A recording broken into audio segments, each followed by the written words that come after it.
తెలుగులో సామెత ఉంది రాములన్న, ఏమంటారంటే ముఖం బాగాలేక అద్దం బల్ల కొట్టుకుంటాడు వెనకటికోడు. 10 ఏళ్ళు మేము నడిపినాం కదా, ఇదే విద్యుత్ సంస్థలను మేము నడిపినాం కదా. ఇలా ప్రజలకు తేడా తెలుస్తలేదు. నేను ఎక్కడ పోయినా అడుగుతున్నా, కేసీఆర్ ఉన్నప్పుడు కరెంట్ ఎట్లుండే ఇవాళ ఎట్లుందని అడుగుతున్నా. 5 నెలలని మార్పు అన్నారు కదా. 5 నెలలనే తేలిపోయింది కదా వీళ్ళ సమర్థత, వీళ్ళ నిర్వహణ సామర్థ్యం.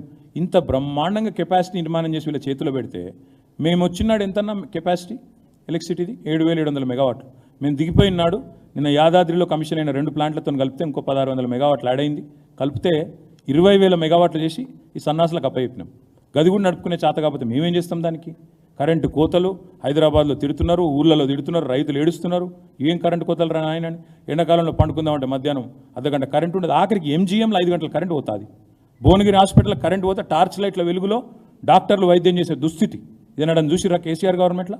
అప్పుడు మరి ఇప్పుడు ఏడదొచ్చినాయి ప్రశ్నించే గొంతులు, బట్టలు దించుకున్న మేధావులు ఎక్కడ పోయినారు? ఇప్పుడు ఏడవైంది మరి కరెంటు. ఇవాళ 20,000 మెగావాట్లకు సామర్థ్యం పెరిగినా ఎందుకు ఇవ్వలేకపోతున్నాడు రేవంత్ రెడ్డి ప్రభుత్వం? అని చేతకంతనం కాదా?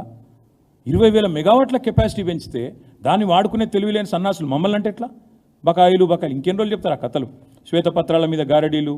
తర్వాత ఇంకొక మాట్లాడుతున్నాను నేను. మొన్నటిదాకా తిట్టిండ్రు మేడిగడ్డ విషయంలో, మేము కాఫర్ డ్యామ్ కట్టవాయని. ఇప్పుడు ఆ లైన్కే వచ్చిరా లేదా? అక్కడ కేసీఆర్ చెప్పిన కాడికి వచ్చిరా లేదా? మళ్ళీ ఇటు పోయి అటు తిరిగి 6 నెలలకు కొండందవి ఎలుకని పట్టిండట చూడు. మేము ముందే చెప్పినాం, అరే కట్రాబై కాఫర్ డ్యాము ఎండబెట్టకు, తెలంగాణ పొలాలను ఎండబెట్టకు, రైతులను సావగొట్టకు, మా మీద కోపం అంటే మా మీద మమ్మల్ని చూసుకో అని చెప్పినాం. ఇన్లే 5 నెలలు తవ్వి మళ్ళీ ఆఖరికి ఏం చేసిండ్రు? మళ్ళీ గాడికే వచ్చిండు కదా.